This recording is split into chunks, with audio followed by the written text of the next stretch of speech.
అందరికీ నమస్కారం. ఈరోజు సహేస్ టాక్స్ కింద మనము science, understanding science in life అనే దాని మీద మాట్లాడుకోబోతున్నాము. తెలుగు, ఇంగ్లీష్, హిందీ త్రిభాష అనేది ఒక భాషకి సంబంధించిన కరిక్యులం ఉంది మనకి స్కూల్ లెవెల్లో. అలానే సైన్సెస్, సోషల్ సైన్సెస్, మ్యాథమెటిక్స్ వీటిని సబ్జెక్టుగా మనం అనుకుంటున్నాము. ఇంతకుముందు మనము ఒక వీడియో చేసాము, సైన్సెస్ మన క్లాస్ రూమ్లో ఎలా ఎవాల్వ్ అవుతుంది, పిల్లలకి ఎంత ఇంట్రెస్టింగ్గా చేయాలి అని. ఇది మరొక వీడియో సైన్స్ మీద. మనకు తెలుసు సైన్స్ అనేది ఫిజికల్ సైన్స్, న్యాచురల్ సైన్స్, అలానే ఫిజికల్ సైన్స్లో ఫిజిక్స్, కెమిస్ట్రీ ఇలాగా. అంటే ఈ సైన్స్ అనే సబ్జెక్ట్ని స్కూల్ పిల్లలు ప్రతి ఒక్కళ్ళు, అంటే ఇంతకుముందు కరికులం మనం చూసినట్టయితే 1950s కానివ్వండి, 80s కానివ్వండి, అలానే 2005 నేషనల్ కరికులం ఫ్రేమ్వర్క్లో కానివ్వండి, సైన్స్ని ఒక ముఖ్యమైన సబ్జెక్టుగా, అంటే వాళ్ళ జీవితానికి అనుబంధంగా, అంటే జీవనానికి సంబంధించి వాళ్ళ ఫిజికల్ వరల్డ్, న్యాచురల్ వరల్డ్ని పిల్లలు వాళ్ళంతటా వాళ్ళు తెలుసుకునే విధంగా సైన్స్ సబ్జెక్ట్స్ని ఫ్రేమ్ చేయడం జరిగింది. అయితే సైన్స్ని చాలా డ్రైగా మనము కేవలము పిల్లలు ఒక ప్యాసివ్ లిజనర్స్గా సైన్స్ సబ్జెక్ట్ యొక్క ప్రిన్సిపల్స్ని బట్టి చేయడము, ప్రయోగాలను ఏదో ఒక మొక్కుబడిగా చేయడము, ప్రయోగశాలలను ఒక మొక్కుబడిగా కొన్ని స్కూల్స్లో ఉంటాయి, కొన్ని స్కూల్స్లో ఉండవు.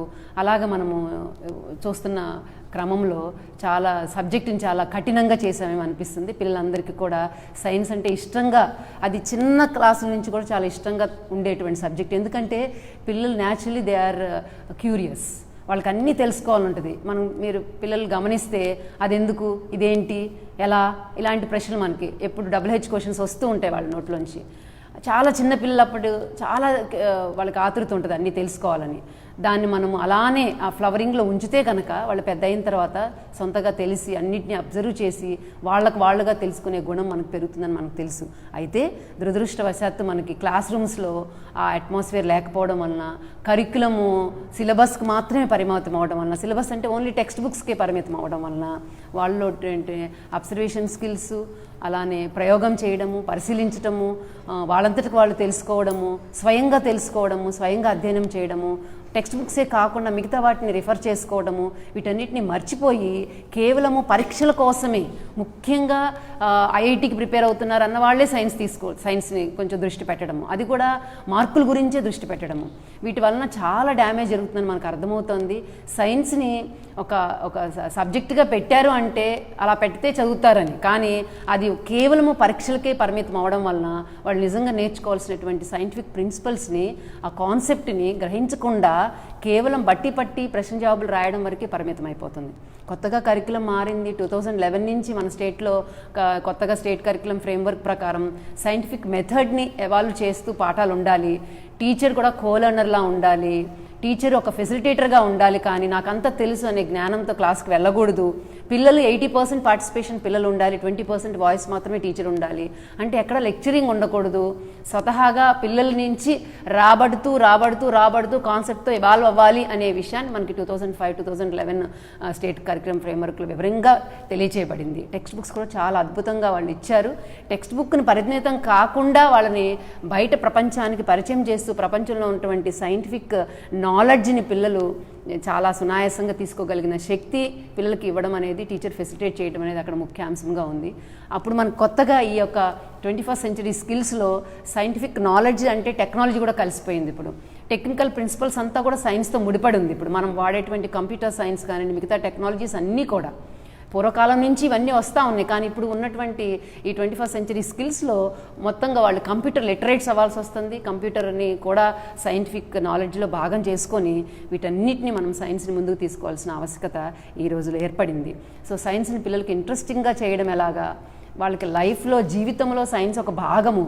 మనము ఆహారం మనం ప్రొద్దున లేచినప్పటి నుంచి సైన్స్తోనే ముడిపడి ఉంది మన జీవితం. మనం కట్టుకునే బట్టలు, మనం తినే ఆహారం, మనం ఉండేటువంటి ప్రదేశము, ఇవన్నీ సైంటిఫిక్ విలువలతోనే ఉన్నాయి. సైన్స్ అంటే ప్రూవ్ చేయగలిగేదే సైన్స్. ఎక్కడ కూడా మూఢనమ్మకాలు లేవు, ఎక్కడ కూడా సూపర్స్టిషన్స్ కానీ ఆల్రెడీ చేసిన ఫ్రేమ్వర్క్ కానీ కాదు. ఎప్పటికప్పుడు ever changing subject is science అంటారు. సో దాని మీద ఎంతోమంది కృషి చేస్తున్నారు. మనకి వాళ్ళు ఇచ్చినటువంటి ఫలితాలను ఇప్పుడు మనము అనుభవిస్తున్నాము. ఈ సైన్స్ సరైన పద్ధతిలో ఎన్విరాన్మెంట్ని కాపాడుతూ ప్రజల యొక్క సంక్షేమాన్ని దృష్టిలో పెట్టుకొని ఈ సైంటిఫిక్ వాల్యూస్ని పిల్లలకి ఇవ్వాల్సినటువంటి బాధ్యత, చాలా పెద్ద బాధ్యత టీచర్స్కి, స్కూల్స్కి ఉంది.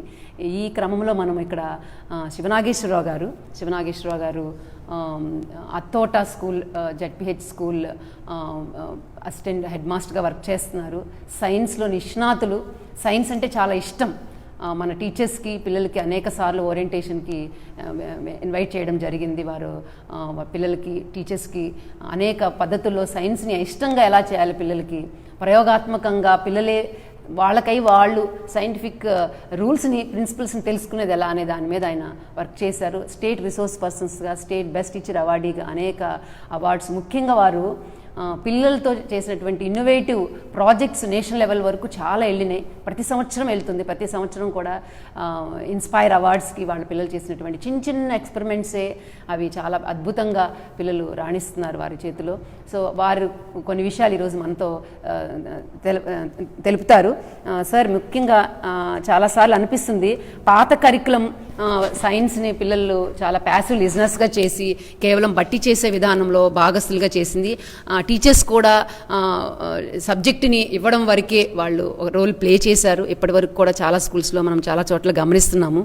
దాని నుంచి బయటపడడానికి మనంగా ఏం చేయాలి, ఆ విషయాలు కొన్ని.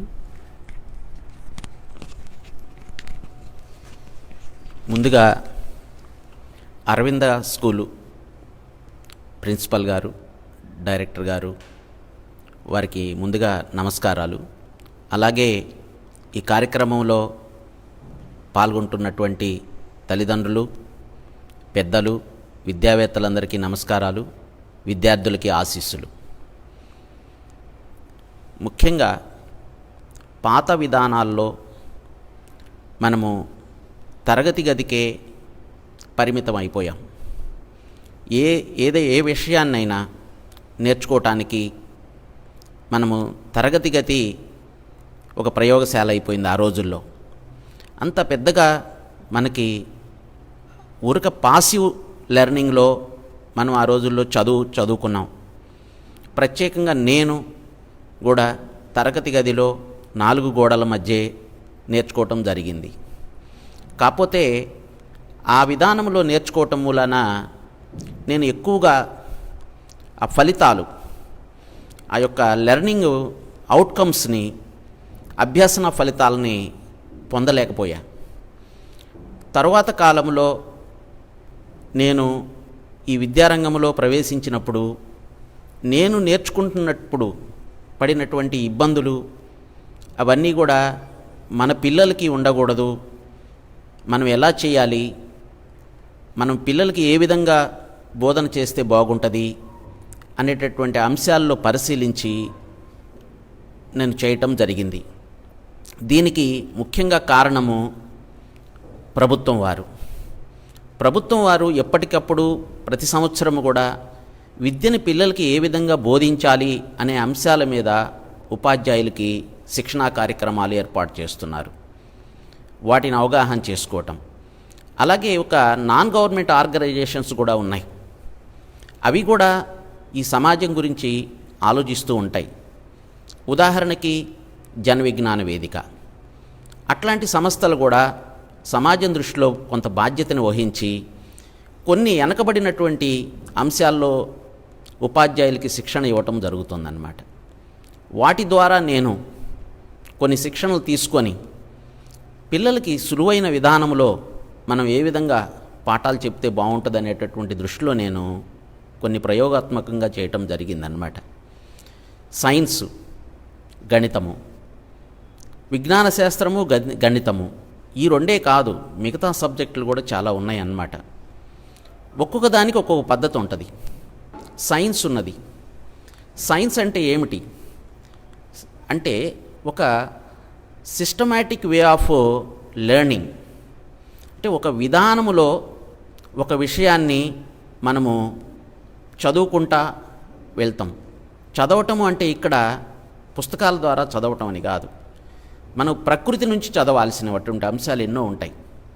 అలాగే మన ఇంటి ద్వారా చదవాల్సినటువంటి అంశాలు ఉంటాయి, మన పెద్దల నుంచి చదువుకోవాల్సినటువంటి అంశాలు ఉంటాయి. అంటే ఇవన్నీ కూడా మనం పరిశీలనల ద్వారా ప్రతిరోజు చూసే అంశాలే. కాకపోతే మనం వాటిని పరిశీలించం, చూస్తూ వెళ్తూ ఉంటాం అన్నమాట. ఉదాహరణకి మనం ఒక దినచర్యను తీసుకుంటే, లేదా మానవుని పుట్టుక నుంచి చనిపోయే వరకు అంతా సైన్స్లోనే బతుకుతున్నాం అన్నమాట. చిన్న ఎగ్జాంపుల్గా మనము ఒక రోజు దినచర్యని పరిశీలిస్తే అదంతా సైన్సు, విజ్ఞాన శాస్త్రము, అందులోనే గణితం ఉన్నది, అందులోనే సోషల్ సైన్సెస్ ఉన్నాయి, అందులోనే లాంగ్వేజెస్ ఉన్నాయి. ఇవి గమనించాం, మన దినచర్యని మనం గడుపుతూ ప్రయాణం చేస్తూ ఉంటాం అన్నమాట. కానీ మనం ఇప్పుడు గనక పరిశీలిస్తే మీకు అవగాహన ఏర్పడుతుంది. ఎలా అంటే, ప్రతిరోజు ఉదయం మనము నిద్ర నుంచి మేల్కొంటాం. మేల్కొనిన తరువాత ఏం చేస్తాం? కాలకృత్యాలు తీర్చుకోవాలి. ఎందుకు తీర్చుకోవాలి అంటే, గతములో గడిచిన రోజులో మనం చేసిన కార్యక్రమాలకి మన శరీరంలో కొన్ని విష పదార్థాలు తయారవుతాయి. వాటిని గనక బయటికి పంపించకపోతే మనకి చాలా హాని జరుగుతుంది. ఈ అంశం మనకు తెలియదు వాస్తవంగా. కాకపోతే మన తల్లిదండ్రులు, అయ్యా పొద్దున్నే లెగవాలి, నువ్వు కాలకృత్యాలు తీర్చుకోవాలి, మొహం కడుక్కోవాలి, పళ్ళు బ్రష్తో తోమండి అని చెప్తారు. ఇది చెయ్యాలి కావాలని చేస్తున్నాము, కానీ అదొక సైన్స్ అన్నమాట. బ్రష్ చేసుకుంటాం అంటే నోటిలో ఉన్నటువంటి మనకి బ్యాక్టీరియా కానీ విష పదార్థాలు ఏమన్నా ఉంటే వాటిని శుభ్రం చేసుకోవటం అన్నమాట. అలాగే గతంలో జరిగినటువంటి శరీరంలో కొన్ని వ్యర్థ పదార్థాలు తయారవుతాయి. మనము టాయిలెట్స్కి వెళ్ళిపోయి వాటన్నిటినీ కూడా విసర్జిస్తున్నాం అన్నమాట. తర్వాత అక్కడ ఏం చేస్తున్నాం? ఆ విసర్జన పదార్థంలో బ్యాక్టీరియాస్ ఉంటాయి. వాటన్నిటినీ కూడా మనము చేతుల్ని ఇవన్నీ కూడా సబ్బుతోటి కడుక్కుంటున్నాం అన్నమాట. ఎందుకని? ఎక్కడికక్కడ శుభ్రం చేసుకోవాలి. అలాగే శరీరాన్ని స్నానము ద్వారా శుభ్రపరుచుకుంటున్నాం, తలని శుభ్రపరుచుకుంటాం. అంటే లెగవంగానే చేసేటటువంటి కార్యక్రమము మన శరీరంలో తయారైనటువంటి విష పదార్థాలని మనం త్యజించాలన్నమాట. ఇది ముఖ్యమైనటువంటి అంశం. ఇది ఎంతమందికి అంటే చిన్నపిల్లలకి మనకు అర్థం కాదు. కాకపోతే ఇవి తెలుసుకోవాలి. మనం బ్రష్ చేసేటప్పుడు ఎలా చేయాలి, ఎలా చేస్తే బాగుంటుంది, ఇదొక సైన్స్ అన్నమాట. నాకు తెలియదు, నేను ఇలా చేసేసేవాడిని. ఒకసారి డాక్టర్ గారు అలా చేయకూడదు, చేసే విధానం అని మనకి పైకి కిందకి దంతాలు ఉంటే దంతాలని పైకి కిందకి బ్రష్ తోటి శుభ్రం చేసుకోవాలని చెప్పారు.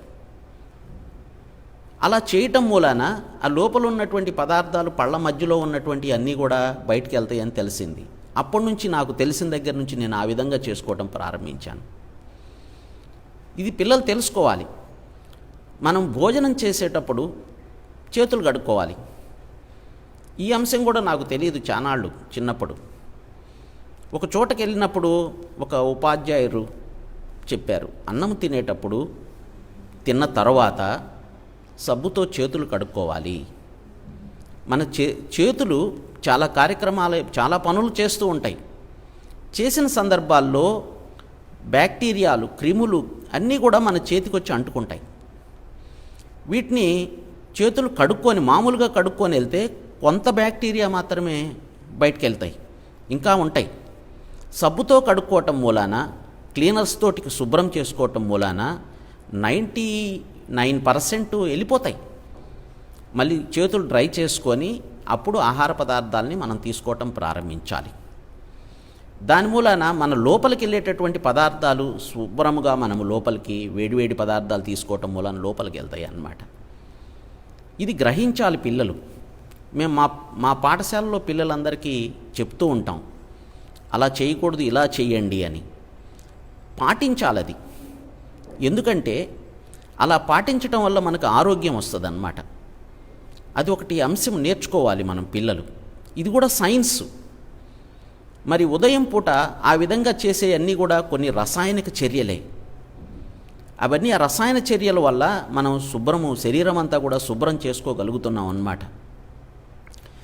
ఈ సైన్స్ని, ప్రతిరోజు జరిగేటటువంటి సైన్స్ని తెలుసుకోవాలి, పరిశీలించాలి. మన ఊరికే ఏదో తల్లిదండ్రులు చెప్తున్నారు మనం చేయటం అని కాదు ఇక్కడ. అందుకని సైన్స్ను మాత్రము మనం బాగా ప్రతిరోజు కూడా ఇలా పరిశీలనాత్మకంగా చేస్తూ దానివల్ల ఉపయోగాలు తెలుసుకొని మనం తెలుసుకోవటమే కాదు, మన పక్క పిల్లలకి, మన స్నేహితులకి తెలియచేస్తూ ఉండాలి. ఈ విధానము మంచి విధానం అన్నమాట. తరగతి గదిలో చెప్పేటటువంటి అన్నీ కూడా, మనం ఉపాధ్యాయులు చెప్పేటటువంటి అన్నీ కూడా అవగాహన చేసుకోవాలి. మరి సైన్స్ పూర్వము మేము నేర్చుకున్నప్పుడు సైన్సు ఈ విధానంలో లేదు. మాకు అవి చెప్పేవాళ్ళు కూడా కాదు. పాఠ్యపుస్తకాన్ని ఓపెన్ చేసి అందులో ఉన్నటువంటి అంశాలని మనం చేయటము జరుగుతూ ఉంటుంది అన్నమాట. మేము చదువుకున్న రోజుల్లో ప్రయోగాలు అనేవి ఉన్నాయి, పాఠ్య గ్రంథమునకు మాత్రమే పరిమితమయ్యాయి. కానీ ఈరోజు ప్రతి పాఠశాలలో ప్రయోగశాలలు ఉన్నాయి. మనం ఒక తరగతి గది ఒక ప్రయోగశాలగా మారిపోయింది, మన ఇల్లు ఒక ప్రయోగశాలగా మారిపోయింది. మరి వీటిని ఉపయోగించుకొని మనం నిరంతరము కూడా చదువుతూ వెళ్తూ ఉండాలి. చదివే సందర్భాల్లో అనేకమైనటువంటి మనకి డౌట్స్ రావచ్చు, చాలా డౌట్స్ వస్తుంటాయి. వాటిని ఎవరి ద్వారా తెలుసుకొని వాటిని నివృత్తి చేసుకోవాలి. మీరేమనుకుంటారంటే మాస్టర్ గారు లేరు ఇక్కడ, మన ఉపాధ్యాయులే వీటి యొక్క డౌట్స్ని తీర్చగలరు అనుకోకూడదు. ఇక్కడ మనకు తల్లిదండ్రులు ఉన్నారు, మన ఇంట్లో చదువుకున్న అన్నయ్యలు ఉన్నారు, పెద్దలున్నారు, మనకు తగిలినటువంటి మన పక్క ఇంటి వాళ్ళు ఉంటారు. ఎక్కడికక్కడ మీరు ఆ డౌట్ వచ్చిన సందర్భాల్లో మీరు పుస్తకంలో రాసుకొని ఆ రోజు వాటన్నిటికీ నివృత్తి చేసుకోవాల్సినటువంటి బాధ్యత ఉన్నది. అలా చేసేటటువంటి విద్యార్థులే మనకి అభివృద్ధి పదంలో వెళ్ళగలుగుతారన్నమాట. మరి మేమైతే పిల్లలకి ప్రతిరోజు కూడా ఒక సిస్టమేటిక్గానే పాఠాలు చెప్తూ ఉన్నాం. మరి వాటిని చదవాల్సినటువంటి బాధ్యత ఉన్నది. మనం ఒక ఇంట్లో ఎంత సైన్స్ నేర్చుకోవచ్చు. మనం ఈ ప్రకృతి నుంచే సైన్స్ నేర్చుకుంటాం, ప్రకృతే నేర్పిస్తుంది మనకు సైన్సు. వంటగదిలోకి ప్రవేశించాం, వంటగది ఒక పెద్ద రసాయనిక కర్మాగారం లాంటిదన్నమాట. మీరు వంటగదిలోకి వెళ్తే ఎన్ని రసాయన పదార్థాలు ఉన్నాయి. ఇందాక ఉదయం మీరు ఎన్ని రసాయనిక పదార్థాలు, కాలకృత్యాలు తీర్చుకునే సందర్భాల్లో ఎన్ని రసాయన పదార్థాలు ఉపయోగించారు. సబ్బు ఒక రసాయనిక పదార్థం, టూత్పేస్టు అది ఒక రసాయనిక పదార్థం, కొన్ని రసాయనిక సమ్మేళనాలతో కూడినటువంటిది అన్నమాట. మరి వంటగదిలో చూడండి, వంటగదిలో ఎన్ని రసాయన పదార్థాలు ఉన్నాయి. అవి సహజమైనటువంటి రసాయన పదార్థాలు ఉన్నాయి, కృత్రిమమైనటువంటి రసాయన పదార్థాలు ఉన్నాయి. ఒకసారి పరిశీలించండి మీరు వంటగదిని. వంటగదిలో ఏమేం పదార్థాలు ఉపయోగిస్తున్నాం మనం. నిమ్మకాయలు ఉన్నాయి, నిమ్మకాయలో ఏమున్నది, అది సిట్రస్ ఫ్రూట్, అంటే అదొక రసాయనిక పదార్థం. ఏముంది అందులో, ఆమ్లం ఉన్నది. ఏ ఆమ్లం ఉన్నది, సిట్రిక్ ఆమ్లం ఉన్నది అన్నమాట. అంటే పుల్లగా ఉన్నది. అది పుల్లని పదార్థాలు చాలా ఉన్నాయి. నారింజకాయ ఉన్నది, అది కూడా సిట్రస్ ఫ్రూట్. అలాగే మనకి ద్రాక్షకాయలు ఉన్నాయి, అది కూడా పుల్లగా ఉంటుంది, అందులో కూడా సిట్రిక్ ఆమ్లం ఉన్నదన్నమాట. మరి అలాంటి పదార్థాలు ఇంకా చాలా ఉన్నాయి. మనకి వెనిగర్ను ఉపయోగిస్తూ ఉంటాం, అది ఎసిటిక్ యాసిడ్ అన్నమాట. మనం వెనిగర్ని కూడా వంటగదిలో ఉపయోగిస్తూ ఉంటారు, అది ఎసిటిక్ ఆమ్లము. అలాగే టీ కాసుకుంటాం, టీలో కూడా ఆమ్లమే. టీ అనే దాంట్లో టానిక్ ఆమ్లం ఉంటుంది. మరి అలాగే టమాటాలు ఉపయోగిస్తూ ఉంటాం కూరలు తయారు చేసుకోవటానికి, అందులో ఆక్సాలిక్ ఆమ్లం ఉన్నది. అలాగే మనము ఈ మధ్యలో సోడా నీళ్లు తాగుతూ ఉంటారు, కూల్ డ్రింక్స్ తాగుతారు. అందులో మనం ఎప్పుడైతే ఓపెన్ చేశామో ఒక రకమైనటువంటి వాయువు పైకి వస్తుంది. అందులో ఏమున్నది, అది కార్బోనిక్ ఆమ్లం అంటాం. అంటే నీటిలో కార్బన్ డయాక్సైడ్ వాయువుని కలపటం మూలాన అది ఆమ్లముగా మారుతుంది. ఎరేటెడ్ డ్రింక్స్ అంటాం వాటిని. అందులో కార్బన్ డయాక్సైడ్ నీటిలో కలవటం మూలాన కార్బోనిక్ యాసిడ్ తయారవుతుంది అన్నమాట. కాకపోతే ఈ యాసిడ్స్ అన్నీ కూడా మనకి ఒక మైల్డ్ యాసిడ్స్ అంటాం అన్నమాట. అంటే హాని లేదు వాటి వల్ల. వాటిని తీసుకోవటం మూలాన మనకి మంచే జరుగుతుంది. అదే పనిగా తీసుకోకూడదు వాటిని. నా ఉద్దేశంలో ఈ కోకోకోలా, పెప్సీ ఇలాంటివి చాలా డ్రింక్స్ తయారు చేస్తున్నారు. అందులో కొన్ని రకాలైనటువంటి కెమికల్స్ కలుపుతున్నారు. ఆ కెమికల్స్ వల్ల మనకి హాని ఉన్నది. దానికంటే మంచి ఆమ్లాలు మన పూర్వకాలం నుంచి తయారయ్యేటటువంటి ఇంట్లో తయారు చేసుకున్న వాటిని మర్చిపోయాం. మనం నిమ్మకాయ రసాన్ని పంచదార కలుపుకొని తాగేవాళ్ళం, చలవ చేస్తుంది అది. మజ్జిగ, కొబ్బరి నీళ్ళు, చెరుకు రసము ఇవన్నీ కూడా మనకి హాని చేయనటువంటి మన జ్యూసెస్ అన్నమాట. వీటిని తీసుకోవటం మూలాన ఆరోగ్యము ఉంటుంది. ఇవి ఇంట్లో తక్కువ ఖర్చుతో తయారవుతాయి మనకి. మరి వాటిని తీసుకోవటం ఆరోగ్యమా, లేకపోతే డబ్బులతో ఇటువంటి కొన్ని హానికరమైన రసాయన పదార్థాలు ఉన్నటువంటి aerated company manufactured aerated drinks తాగటం మంచిదా ఆలోచించండి. నేను చాలామందిని చూస్తూ ఉంటాను. పిల్లలతో పాటు తల్లిదండ్రులు షాప్ దగ్గరికి వెళ్తుంటారు. వెళ్ళంగానే నాన్న నాకు థమ్సప్ కావాలి అని అడుగుతాడనమాట పిల్లవాడు. థమ్సప్ కొనిస్తాం. అది తాగినప్పుడు మాత్రము ఆ యొక్క ఫ్లేవర్తో పుల్ల పుల్లగా ఏదో అనిపిస్తుంది అన్నమాట. దీనిని మన తల్లిదండ్రులు దాంట్లో ఉన్నటువంటి విషయాన్ని గనక, హాని జరిగే విషయాల్ని పిల్లలకి తెలియచేయటం మూలాన పిల్లవాడు రెండోసారి అది అడగడు.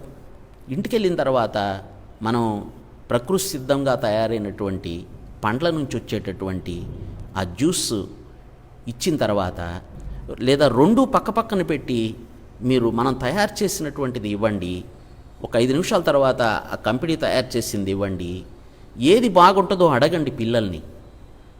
వాళ్ళే చెప్తారనమాట అందులో ఉన్నటువంటి మంచి ఏదో చెడేదో అనేది. అది విషయాన్ని కనుక పిల్లలకి అవగాహన చేయగలిగితే ఖచ్చితంగా మంచి వైపునే పిల్లలు మొగ్గు చూపుతారు. అవి తెలియజేయనంత వరకు పిల్లలు ఆ చెడు వైపునటువంటి మార్గంలోనే ప్రయాణం చేస్తూ ఉంటారన్నమాట. అందుకని తల్లిదండ్రులుగా, ఉపాధ్యాయులుగా పిల్లల్ని మంచి మార్గములో నడిపించాల్సినటువంటి బాధ్యత మన మీద ఉన్నది.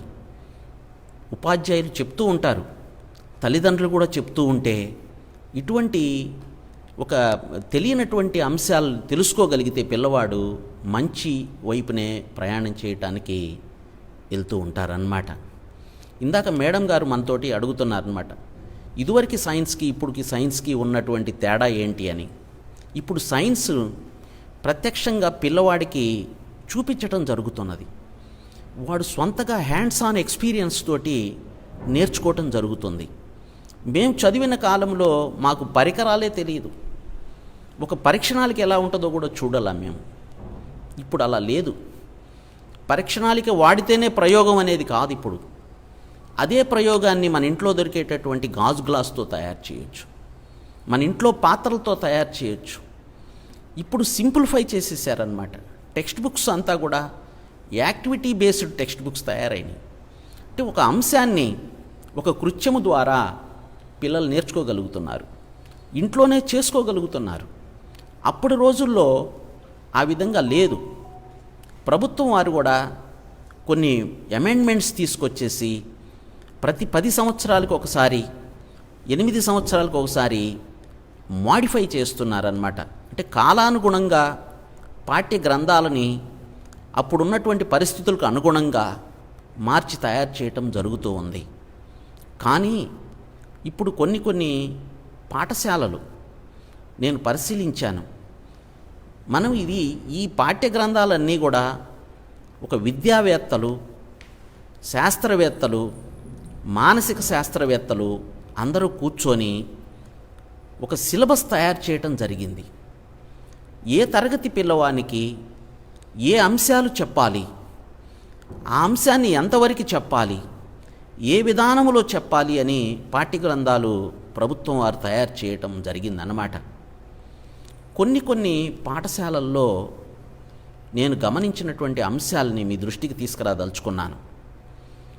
అక్కడ పిల్లలకి అడ్వాన్స్డ్ ఎడ్యుకేషన్ అంటే ఉదాహరణకి 8వ తరగతి పిల్లలకి ఒక సైన్స్ పాఠాన్ని చేయటానికి ప్రభుత్వం వారు ఒక గ్రంథాన్ని తయారు చేశారు. దాంట్లో లిమిటేషన్స్ ఉన్నాయి, ఎంతవరకు చెప్పాలి, ఎంతవరకు చేయించాలి వాళ్ళకి అని. కొన్ని పాఠశాలల్లో ఇంటర్మీడియట్ సిలబస్సు ఈ తరగతిలో ఐఐటి అనేటటువంటి పేరు పెట్టి చెప్తున్నారన్నమాట. అంటే ఇంత ఆ 8వ తరగతి పిల్లవాని యొక్క మానసిక స్థితి ఏంటి అది గమనించాలి. ఆ గమనించకుండా వాళ్ళు ఇంటర్మీడియట్ స్థాయిలో పెట్టి చెప్తున్నారు. అంటే వాళ్ళ మైండు, వాళ్ళ యొక్క మేధస్సు నాశనం చేస్తున్నాం ఒక రకంగా. ఆ విధంగా చేయటం భావ్యం కాదు. ఈ స్థాయిలో అంటే మన పిల్లవానికి ఒక ఐఐటి అనేటటువంటి ఒక పేరు పెట్టి ఈ విధానంలో చెప్తే మరి ఎంతమంది పిల్లలకి ఐఐటి కోచింగ్ ఇస్తున్నారు, ఎంతమంది వాళ్ళు ఐఐటికి వెళ్తున్నారో ఆ ఇండియన్ ఇన్స్టిట్యూట్ ఆఫ్ టెక్నాలజీ సంస్థల్లో చేరి నేర్చుకుంటున్నారో తల్లిదండ్రులు గ్రహించాలి. ఆ శిక్షణ తీసుకొని బయటకు వచ్చిన పిల్లలను అడగండి, ఎంతమంది వెళ్ళారో మీరు గమనించండి. అది పెద్ద కష్టమైనదేం కాదు.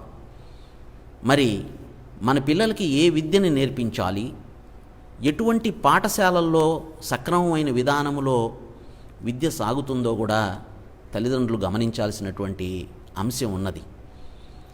ఆ పాఠశాలలు, అటువంటి పాఠశాలలు ఐఐటి ఎడ్యుకేషన్ ఇస్తున్నామని చెప్పేటటువంటి పాఠశాలలు ఎందుకు వచ్చినాయి అంటే మన తల్లిదండ్రుల వల్లే వచ్చినాయి. ఒక రకంగా మా పిల్లవాడికి ఐఐటి ఎడ్యుకేషన్ కావాలని ఇప్పటి నుంచే ఎల్కేజీ నుంచే ప్రారంభిస్తున్నారు. తల్లిదండ్రుల యొక్క కోరిక. ఇక్కడ ఐఐటికి వెళ్ళాలంటే ఇక్కడ ఐఐటి ఎడ్యుకేషన్ ఉండదు. ఏ తరగతిలో చెప్పాల్సిన పాఠ్య గ్రంథాలను ఆ తరగతిలో సంపూర్ణంగా పిల్లవానికి వచ్చే విధానంలో చేసుకుంటా పోతే ఖచ్చితంగా మీ పిల్లవాడు ఈ ప్రభుత్వ విధానాలను పాటిస్తూ పోతూ ఉంటే ఖచ్చితంగా వాడు ఆ స్థాయి కలిగినటువంటి ఆ ఇంటెలిజెన్సెస్ ఉంటే ఖచ్చితంగా వెళ్ళగలుగుతాడు. కాబట్టి మనం తల్లిదండ్రులుగా కూడా ఆలోచించాల్సినటువంటి అంశం ఏంటంటే ఆ దృష్టితో కాకుండా ఈ తరగతిలో మనము ఈ పిల్లవాడికి అన్ని అంశాల్లో 100% విద్యను ఇచ్చామా లేదా అనేటటువంటిది ఆలోచించాల్సినటువంటి ఆవశ్యకత ఉన్నదన్నమాట. మన పిల్లలకి మంచి పాఠ్య గ్రంథాలు అందులో ఉన్నటి తల్లిదండ్రుల బాధ్యత ఎక్కువ ఉంటుంది. ఎందుకంటే సగము కాలము పాఠశాలలో గడిపితే రోజులో ఇంకొక సగటు కాలంలో సగము తన ఇంట్లో గడుపుతాడు.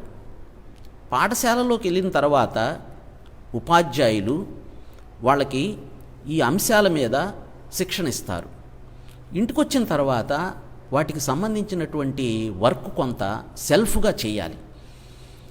సెల్ఫ్గా చేస్తున్నాడా, స్వతహాగా చేయగలుగుతున్నాడా లేదా అనేటటువంటి అంశాలను కూడా మనం పరిశీలించాలి. ఆ ఉపాధ్యాయులతో మాట్లాడాలి, వాళ్ళకున్న సమస్యల్ని మనం తీర్చగలగాలి. ఆ రోజు మన విద్యార్థులు, మన పిల్లలు, మీ పిల్లలు అందరూ కూడా మంచి మార్గంలో ప్రయాణం చేయటానికి అవకాశం ఉంటుందన్నమాట.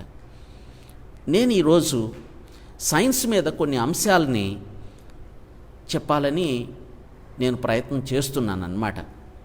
కొన్ని ఉదాహరణల ద్వారా సైన్స్ని ఎలా నేర్చుకోవాలి అనేటటువంటి అంశాలను కూడా తెలియచేయటానికి మేము ఇక్కడికి వచ్చామన్నమాట.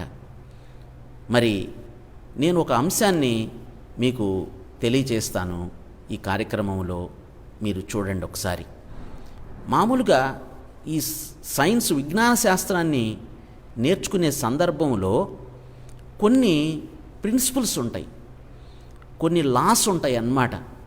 కొన్ని సూత్రాలు, కొన్ని న్యాయాలు ఇవన్నీ ఉంటాయి.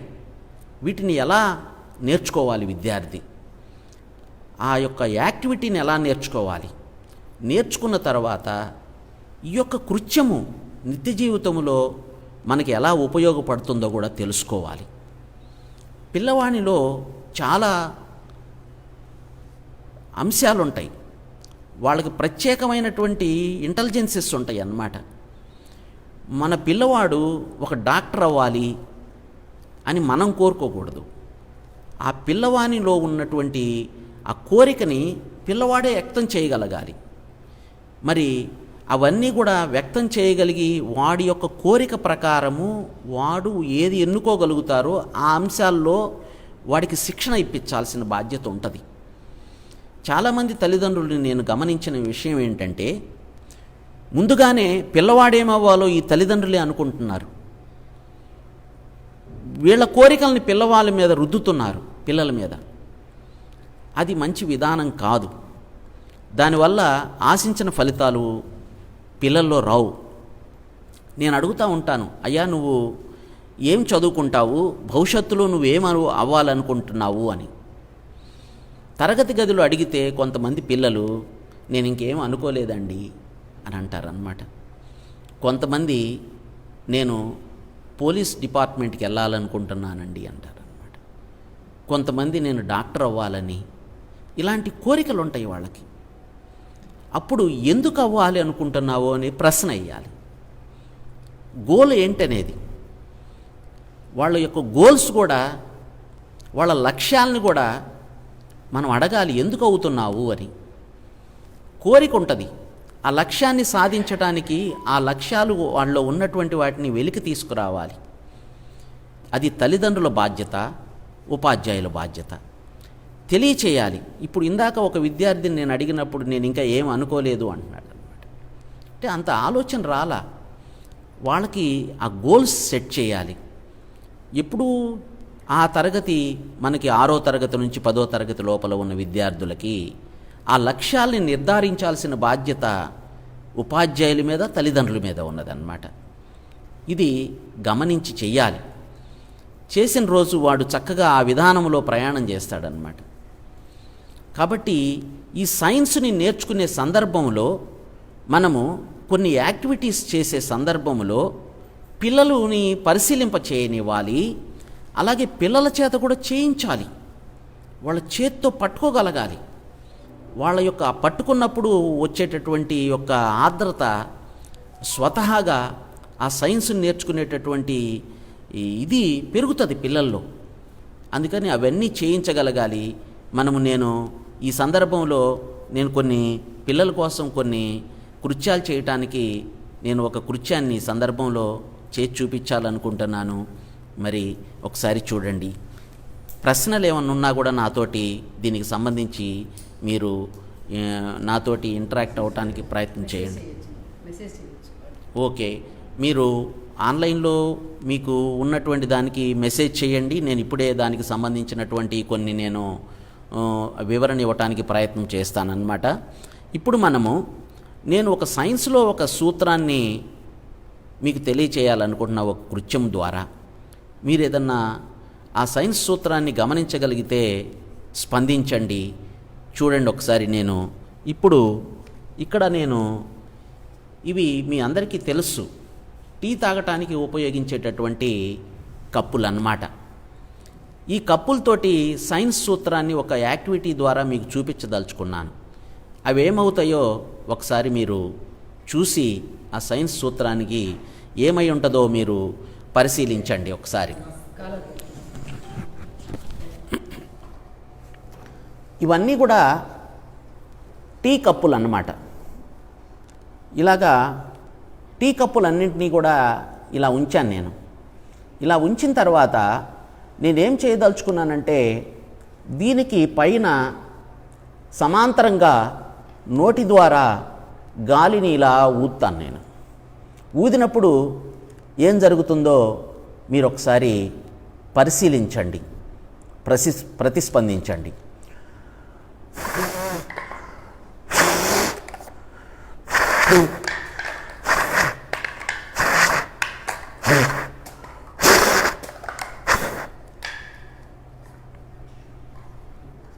గాలిని వేగంగా ఊదినప్పుడు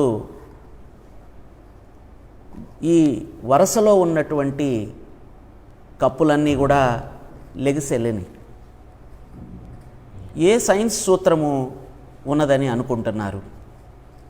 పరిశీలించండి ఒకసారి. తర్వాత ఒక 2 నిమిషాల తర్వాత మీరు ప్రతిస్పందించిన తర్వాత నేను మళ్ళీ మీతోటి ఇంటరాక్ట్ అవుతాను. ఇలాగే మనకి చాలా సైన్స్ సూత్రాలు ఉన్నాయి. న్యూటన్స్ ఫస్ట్ లా, సెకండ్ లా, థర్డ్ లా, ఇవి కూడా మేము పిల్లలకి ఆ 8వ తరగతి 9వ తరగతుల్లో పాఠాల్లో ఉన్నటువంటి అంశాలని కృత్యాల ద్వారా మేము చేయిస్తూ ఉంటాం. ఇది నేను చేశాను, ఇప్పుడు ఇది మీరు కూడా చేయగలరు. చేసే సందర్భంలో ఒక్కోసారి ఈ ఫలితము రాకపోవచ్చు. అప్పుడు మీరు ఆ మాస్టర్ గారిని, మీ తరగతి గదిలో ఉన్న సైన్స్ మాస్టర్ గారిని, సార్ నేను ఇలా చేశాను, మాస్టర్ గారు చేస్తే వస్తుంది, నేను చేస్తే రావటల్లా ఎందుకు అంటే, మీరు ఊదినప్పుడు రెండు జరిగి ఉండొచ్చు. సమాంతరంగా గాలి వెళ్ళకపోవచ్చు, ప్రయత్నం చేయాలి. సమాంతరంగా గాలి వేగంగా వెళ్ళేదాకా ప్రయత్నం చేయాలి. ఒక్కోసారి నాకు కూడా రాకపోవచ్చు ప్రయోగం.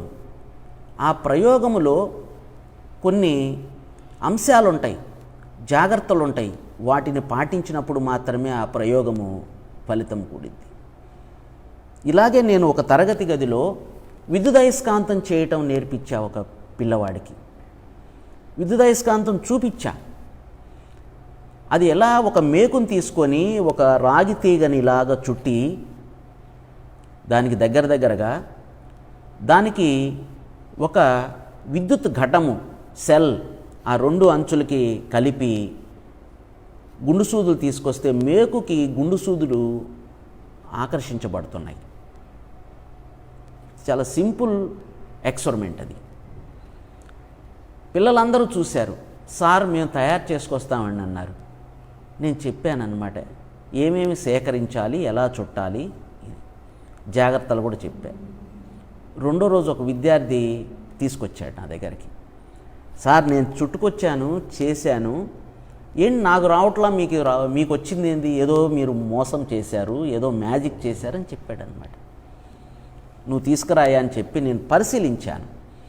పరిశీలిస్తే నేను చెప్పిన అంశాల్లో ఒక అంశానికి వైలేట్ అయిపోయాడు. నేనేం చెప్పాను అబ్బాయికి, రాగి తీగ. ఈ రాగి తీగ ఇన్సులేటెడ్ కాపర్ వైర్, అంటే విద్యుత్ బంధక పదార్థముతో పూత పూయబడినటువంటి రాగి తీగ తీసుకోవాలి అని గమనించాల అబ్బాయి. పరిశీలించాలి ప్రతి అంశాన్ని అక్కడ. అది మాత్రం వైలేట్ అయ్యాడనమాట. అది కూడా ఎక్కడ దొరికిద్దో కూడా చెప్పా. విద్యుత్ మోటార్లు తయారు చేసే షాపుల్లో ఆ విద్యుత్ బంధక పూత పూసినటువంటి దొరుకుతుంది. మన ఇళ్లలో కూడా దొరుకుతుంది. కాకపోతే మనది ప్లాస్టిక్ లేయర్ వేసి ఉంటుంది, మందంగా ఉంటుంది, ఫలితం తక్కువ వస్తుంది అన్నమాట.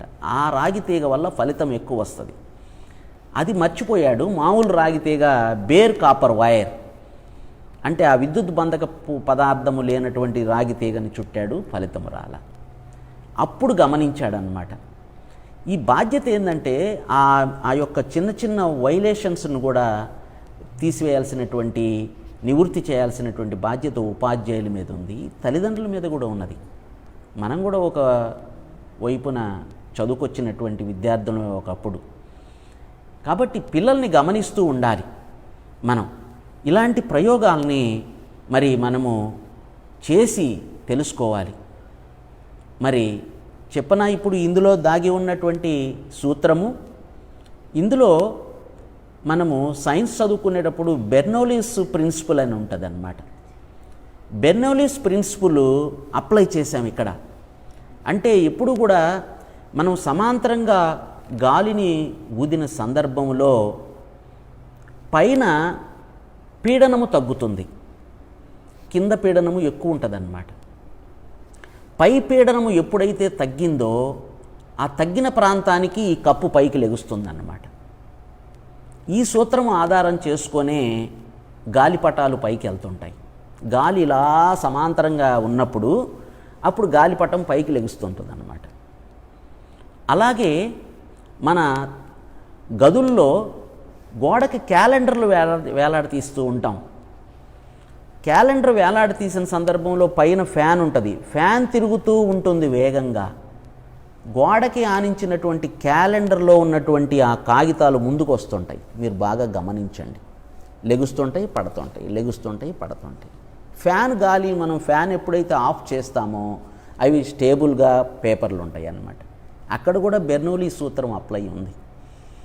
అలాగే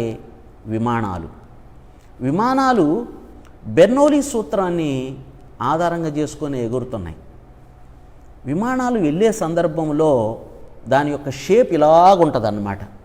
సన్నగా ఉంటుంది, ముందల వెనక్కి వచ్చి వెడల్పుగా ఉంటుంది. ఆ వేగంగా వెళ్ళే సందర్భంలో గాలి పై ప్రాంతంలో దాని షేపును ఆధారంగా చేసుకొని గాలి పై ప్రాంతంలో, విమానం యొక్క పై ప్రాంతంలో పీడనము తక్కువ, కింద ప్రాంతంలో ఎక్కువ ఉంటుంది. అందుకని ఆ గాలి ఆ పీడనానికి పైకి తీసుకొని వెళ్తుంటుంది అన్నమాట.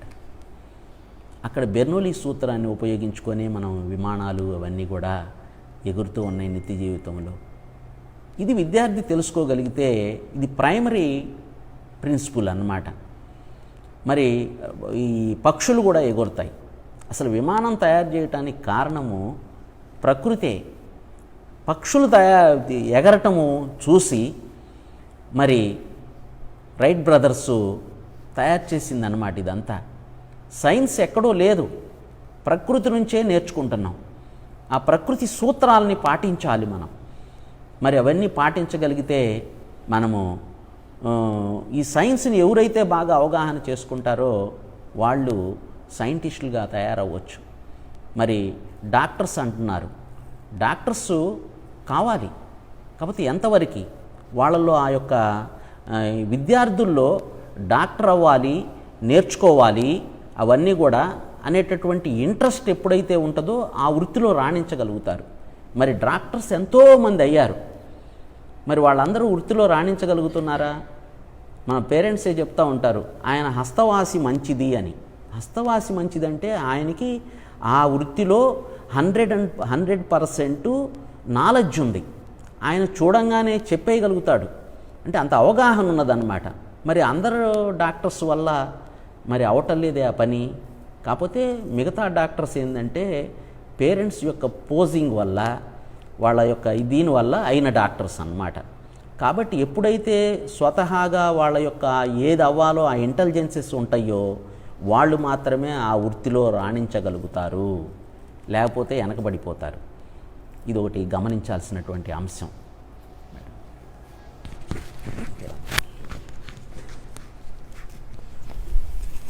చాలా విషయాలు సైన్స్ దీని గురించి చెప్పారు. మరి మన క్లాస్ రూమ్స్లో ఇప్పుడు కొత్తగా నేషనల్ ఎడ్యుకేషన్ పాలసీలో సైన్స్ని, ఆర్ట్స్ని ఆ రిజిడ్ స్ట్రీమ్ నుంచి తొలగించి రెండింటిని కలుపుతూ మనకి కొత్తగా 12th క్లాస్ వరకు సైన్స్, ఆర్ట్స్ కూడా కలపొచ్చు అని అన్నారు. దాని మీద మన ముందు కరికులం కానీ సిలబస్ కానీ ఎలా రాబోతున్నా అనుకుంటున్నారు సార్?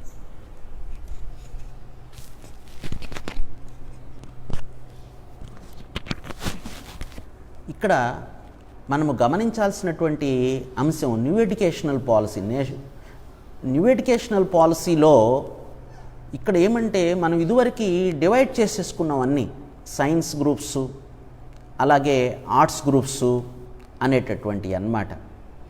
జనరల్గా అయితే మనము వేరే దేశాల్లో చూస్తే, ఇప్పుడు అమెరికా కానీ ఇంగ్లాండ్ కానీ ఇలాగైతే కింది స్థాయిలో ఎక్కడా కూడా వాళ్ళకి ఈ గ్రూప్స్ అనేటటువంటివి ఉండవు అన్నమాట. వాళ్ళు కొంత +2 వరకు చదువుకు వెళ్ళిన తర్వాత అక్కడ నుంచి వాళ్ళకి డివైడ్ అవ్వటం అవుతుంది. అంటే ఈ లోపల వాళ్ళు ఏం చేస్తున్నారంటే అన్నీ కూడా మిళితం చేసేసి చెప్తున్నారన్నమాట. ఇప్పుడు మేము నిష్ఠా అనేటటువంటి ప్రోగ్రాము, అంటే ఈ భారతదేశంలో ఉన్నటువంటి ఈ న్యూ ఎడ్యుకేషన్ పాలసీలో వచ్చినటువంటి మార్పులకి అనుగుణంగా ఉపాధ్యాయులందరికీ కూడా పెద్ద శిక్షణా కార్యక్రమము ఏర్పాటు చేసిందన్నమాట కేంద్ర ప్రభుత్వం. అందులో భాగంగా మనము చాలా రాష్ట్రాల్లో ఈ ట్రైనింగ్ ప్రోగ్రాము అయిపోయింది. ఇక్కడ ప్రతి ఉపాధ్యాయుడు కూడా అన్ని అంశాల్లో కూడా తెలుసుకొని ఉండాలి. అలాగే విద్యార్థికి చెప్పేటప్పుడు కూడా సైన్స్లో సోషల్ సైన్సెస్, మ్యాథమెటిక్స్ ఇవన్నీ కూడా ఇంక్లూడ్ అయిపోయి ఉన్నాయి అన్నమాట.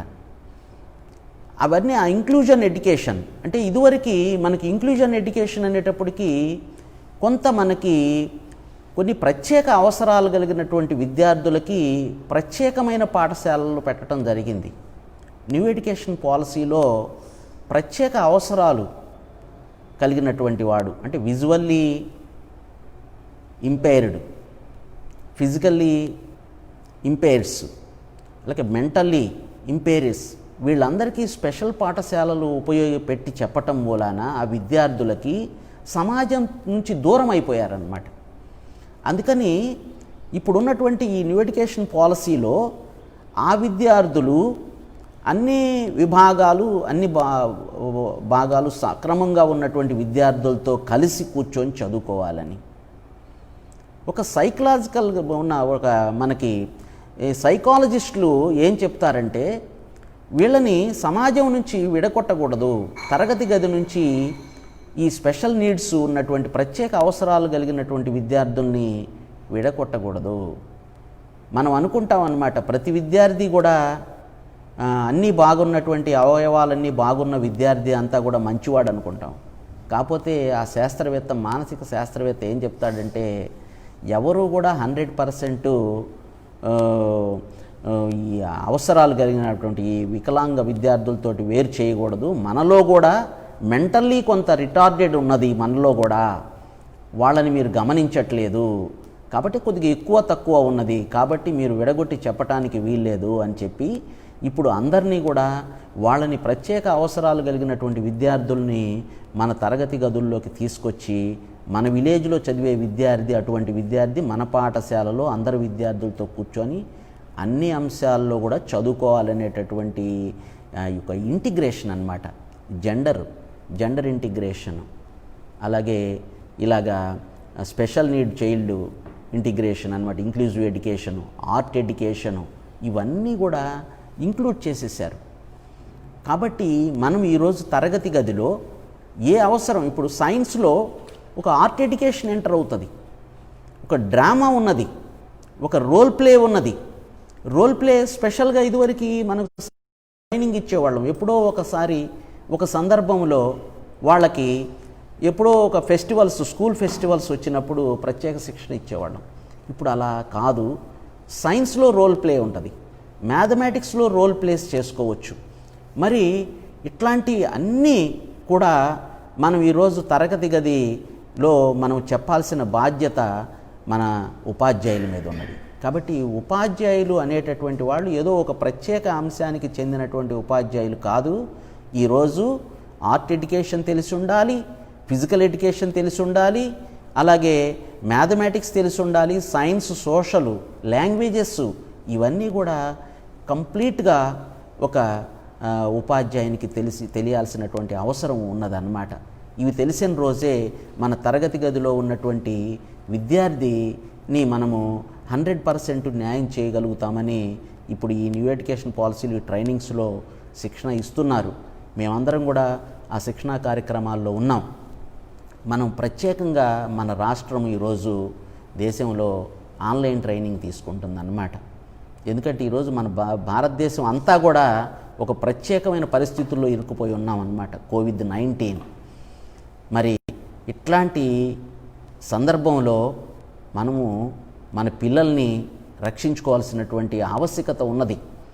రేపు పాఠశాలలు తెరిచేటటువంటి సమయం వస్తున్నది. మరి ఈ సందర్భంగా పిల్లలకి ఏమి రక్షణ కార్యక్రమాలు చేయాలో ఉపాధ్యాయులుగా మేము ఆలోచిస్తున్నాం. ప్రభుత్వం చాలా సూచనలు చేస్తుంది. ఆ సూచనలన్నీ కూడా మనము తూచా తప్పకుండా పాటించాల్సినటువంటి అవసరం ఉన్నది. మరి పాఠశాలకి విద్యార్థి వచ్చేటప్పుడు తల్లిదండ్రుల బాధ్యత కూడా ఉన్నది, ఉపాధ్యాయుల బాధ్యత కూడా ఉన్నది, విద్యార్థుల బాధ్యత 100% ఉంటుంది అన్నమాట. సూచనల్ని పాటించాలి. తరగతి గదిలో కూర్చునేటప్పుడు ఏ విధంగా ఉండాలి, ఇతర విద్యార్థులతో ఏ విధంగా ఉండాలి, ఉపాధ్యాయులతో ఏ విధంగా ఉండాలి, ఇవన్నీ కూడా ఈ సూచనలు ప్రభుత్వం వారు ఇచ్చారు. మనం అవన్నీ కూడా పాటించాలి. తరగతికి రావాలి, పాఠశాలకి. కొన్ని సందర్భాల్లో ఆన్లైన్ క్లాసెస్ ఉన్నాయి, ఆన్లైన్ క్లాసెస్ని ఫాలో అవుతూ ఉండాలి. వాటన్నిటినీ కూడా రాసుకోవాలి. డౌట్స్ని మనము ఈ రోజున్న మన దగ్గర ఉన్నటువంటి కొన్ని చాలా డివైసెస్ ఉన్నాయి, ఫోన్లు ఉన్నాయి, మనకి నెట్ ఫెసిలిటీస్ ఉంటున్నాయి, అందరికీ ఉన్నాయి అంటల్లా నేను వాటిని ఉపయోగించుకొని మనం వచ్చినటువంటి ఆ సమస్యలన్నింటినీ కూడా పరిష్కరించుకోవాలి. ప్రత్యక్షంగా ఉన్నప్పుడు మాత్రము కొన్ని విషయాల్లో ఉపాధ్యాయులతోటి మీరు ఇంటరాక్ట్ అవ్వచ్చు, తెలుసుకోవాలన్నమాట. సార్, సైన్స్లో ఒకసారి సివి రామన్ గారు అంటారు, the solution for all the economical problems is the science, only science, still the science అంటారు. కానీ మనకి ఇంత సైన్స్ డెవలప్ చేసిన రోజుల్లో కూడా చాలా మూఢనమ్మకాలు ఇంకా ఇదిగా మనం ఉంటాము. దానికి మీరు పిల్లలతో చాలాసార్లు కొన్ని ప్రయోగాలు కూడా, మాస్టర్ కూడా ఉన్నారు బాలసుబ్రహ్మణ్యం గారు, వారు కొన్ని విషయాలు మనతో పంచుకుంటారు.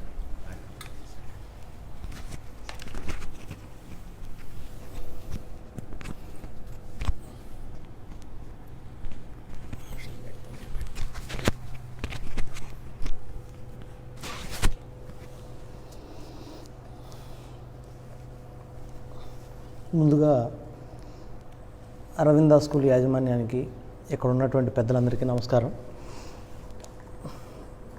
ఈరోజు అందరికీ తెలుగు భాషా దినోత్సవం, జాతీయ క్రీడా దినోత్సవం యొక్క శుభాకాంక్షలు కూడా తెలియజేస్తున్నాను. మరి శాస్త్ర సాంకేతిక రంగాల్లో ఎంతో ముందడుగు సాధించిన ఈ రోజుల్లో కూడా ఎన్నో మూఢనమ్మకాలను నమ్ముతూ ఆర్థికంగా, ఆరోగ్యరీత్యా ఎన్నో రకాలుగా నష్టపోతున్న ప్రజానీకాన్ని, ప్రజల్ని మనం గమనిస్తూనే ఉన్నాం. మరి ఇలాంటి పరిస్థితుల్లో నేను ఈరోజు మీ ముందు అసలు నమ్మకం అంటే ఏమిటి, మూఢనమ్మకం అంటే ఏమిటి, నిత్య జీవితంలో మనకున్నటువంటి నమ్మకాలు ఏమిటి, ఆ మూఢనమ్మకాలు ఏమిటి, ఈ నమ్మకాలు మూఢనమ్మకాలతోటి ముడిపడినటువంటి సైన్స్ సూత్రాలు ఏమిటి, మనం ఈ మూఢనమ్మకాల నుంచి రక్షించుకోవాలంటే మరి మనం ఏం తెలుసుకోవాలి, మన వైఖరి వాటి పట్ల ఏ విధంగా ఉండాలి అనేటువంటి విషయాలని మీతో క్లుప్తంగా ముచ్చటించదలుచుకున్నాను. ముందుగా నమ్మకం అంటే ఏమిటి, మూఢనమ్మకం అంటే ఏమిటి అనేది మీకు తెలియజేస్తాను. నమ్మకం, నేను ఏదైనా బయటకు వెళ్ళేటప్పుడు మా అమ్మగారు ఎదురు రావడం అనేది, వస్తే మంచి జరుగుతుందనేది నా యొక్క నమ్మకం. మా అమ్మగారు ఎదురొచ్చిన వెంటనే నేను బయటకు వెళ్ళేటప్పుడు నాకు ఒక ధైర్యం వస్తుంది, వాళ్ళు మా అమ్మగారు ఎదురొచ్చారు, డెఫినెట్గా నా పని నేను సాధించగలుగుతాను. దానివల్ల ఎదుటివారికి ఎటువంటి ఇబ్బంది లేదు, నష్టం లేదు, హాని లేదు. దానివల్ల నాకు లాభం ఉంటుంది. ఏమిటంటే మా అమ్మగారు ఎదురొచ్చారు కనుక నేను ఈ పని చేయగలుగుతాననే విశేషమైనటువంటి కాన్ఫిడెన్సు, పట్టుదల ఖచ్చితంగా నాకు కలుగుతాయి. నమ్మకాలు ఉండవచ్చు. మా నాన్నగారు నాకు ఒక ఉంగరాన్ని ప్రజెంట్ చేశారు. అది నేను ధరిస్తే ప్రేమపూర్వకంగా ఇచ్చారు, నాకు సంతోషం. దానివల్ల కూడా అది కూడా ఇబ్బంది లేదు. కానీ ఆ ఉంగరంలో పలానా రాయే వేసుకోవాలి, అది పెట్టుకోకపోతే నీకు చాలా హాని జరుగుతుంది, నేను చెప్పినా నా మాట వినలేదు, అందుకే నీకు ఎట్లా జరిగింది, ఖచ్చితంగా ఈసారి పెట్టుకో, అది 50 రూపాయలు కూడా చేయరా అని 50,000 పెట్టుకొనుక్కోవడం, దానివల్ల ఆర్థికంగా నష్టపోవడం, ఉన్న అప్పుల్లోంచి బయటపడకపోగా కొత్త అప్పులు చేసుకోవడం దాన్ని కొనుక్కోవడానికి. అలాంటి సందర్భాల్లో అది మూఢనమ్మకం అవుతుంది. అంటే దానికి ఇప్పుడు ఆ ఉంగరం పెట్టుకుంటే నీకు లాభం జరుగుతుందనే దాంట్లో ఎటువంటి శాస్త్ర నిరూపణ లేదు, అది నిజమని ఎక్కడా ప్రూవ్ కాలేదు. కానీ దానిని నువ్వు నిజమే నిరూపణ కాని విషయాన్ని నమ్మి దానికోసం నీ సమయాన్ని, డబ్బుని వెచ్చించి మనం నష్టపోతున్నాం. అదొకటి. తర్వాత పరీక్షకు వెళ్ళేటప్పుడు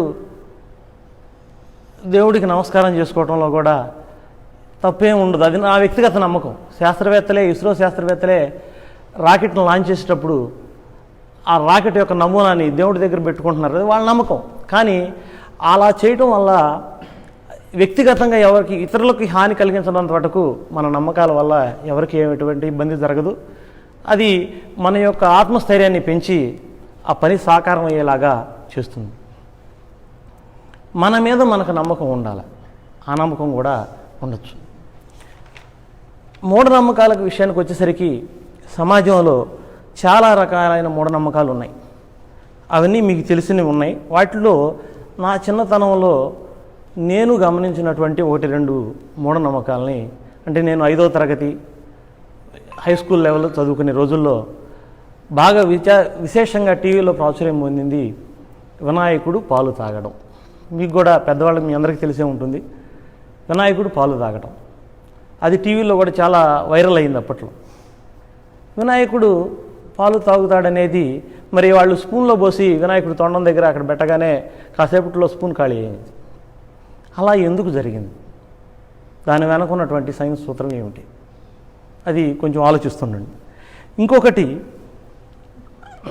అదే రోజుల్లో మా స్వగ్రామం మోదుకూరు గ్రామం, దాని దగ్గరలో మామిళ్ళపల్లి అనే ఒక గ్రామం ఉంది. ఆ గ్రామం యొక్క ఊరు బయట ఒక ఈత చెట్టు రాత్రి అవగానే నిద్రపోతుందంట, పగలవగానే లేచి కాస్త పైకి నుంచి ఉంటుందంట. అది విశేషంగా చెప్పుకోవడం జరిగింది ఆ చిన్నప్పుడు. నేను అప్పుడు సుమారుగా 6-7 తరగతులు అయి ఉంటుంది. అందరూ చూస్తానికి వెళ్తున్నారు, నేను కూడా వెళ్ళాను. వెళ్ళి చూసినప్పుడు అక్కడ పరిస్థితులు ఎలా ఉన్నాయంటే అని ఎవరో చెప్పారు. వెళ్ళేసరికి కుంకాలు పసుపులు అన్నీ చల్లేశారు, దానికి బొట్లు పెట్టేశారు. ఇంకొంచెం స్టెప్ ముందుకేసి ఈతమ్మ తల్లి అని కూడా పేరు పెట్టేశారు. కాసేపటికి మైకు తెచ్చిపెట్టి దేవుడి పాటలు పెడుతున్నారు. అంత జరుగుతూ ఉంది.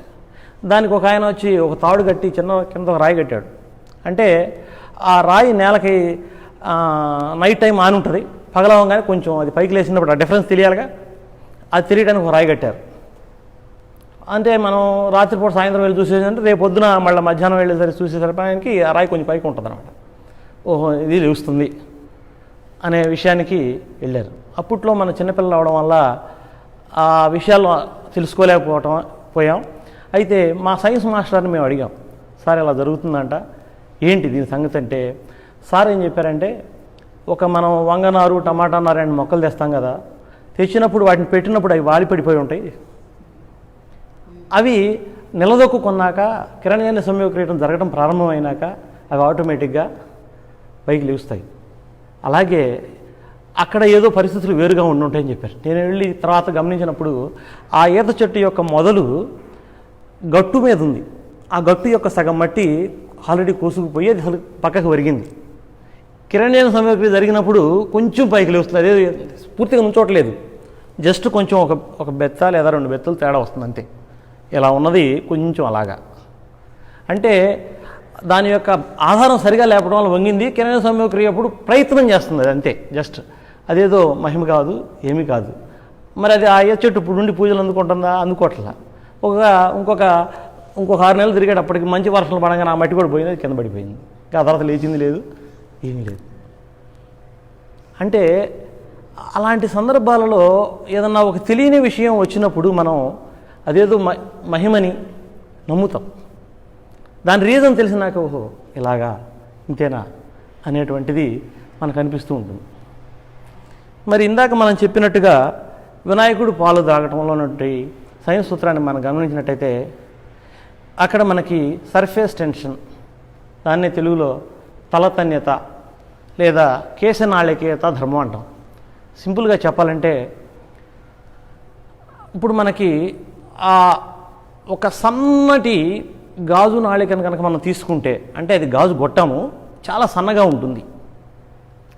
సన్నని గొట్టం చాలా సన్నం. ఎంత సన్నం అంటే అది వెంట్రుక అంత సన్నంగా ఉంటుంది ఆ గొట్టం.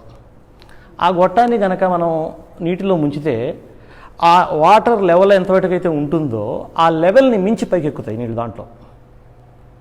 అంటే వాస్తవంగా వినాయకుడి తోరణం ఇక్కడ ఉంటే ఆ పదార్థంలో సన్నని కేశనాళికేత సన్నని రంధ్రాలు ఉంటాయి ప్రతి పదార్థంలో కూడా. ఇప్పుడు మనం ఒక పిండితో పదార్థం చేసామంటే దాని మధ్య సన్నని రంధ్రాలు ఉంటాయి. అవి ఆ ధర్మం వల్ల మనం ఒక గాజు వెంట్రుక సన్నవంత ఉన్న గాజు గొట్టాన్ని నీళ్ళలో ముంచినప్పుడు వాటర్ లెవెల్ కన్నా కూడా పైకి ఎక్కుతాయి దాంట్లో. అదే కేశనాళికేత ధర్మం లేదా సర్ఫేస్ టెన్షన్. ఆ ధర్మం వల్ల తొండానికి ఉన్న ఖాళీల్లో నుంచి పైకి ఎక్కుతాయి ఆటోమేటిక్గా. స్పూన్లో కొద్దిగా ఉంటాయి కాబట్టి అయిపోతాయి ఆటోమేటిక్. అలా జరుగుతుందన్నమాట. అది తర్వాత తెలుసుకున్నాం. దీంతోపాటు మనకి కొంతమంది మంత్రాలు పెట్టేవాళ్ళు, వాళ్ళు ఏం చేస్తుంటారు, నిమ్మకాయని చాకుతో కోసి ఎర్రగా రక్తం వచ్చేసింది అంటుంటారు.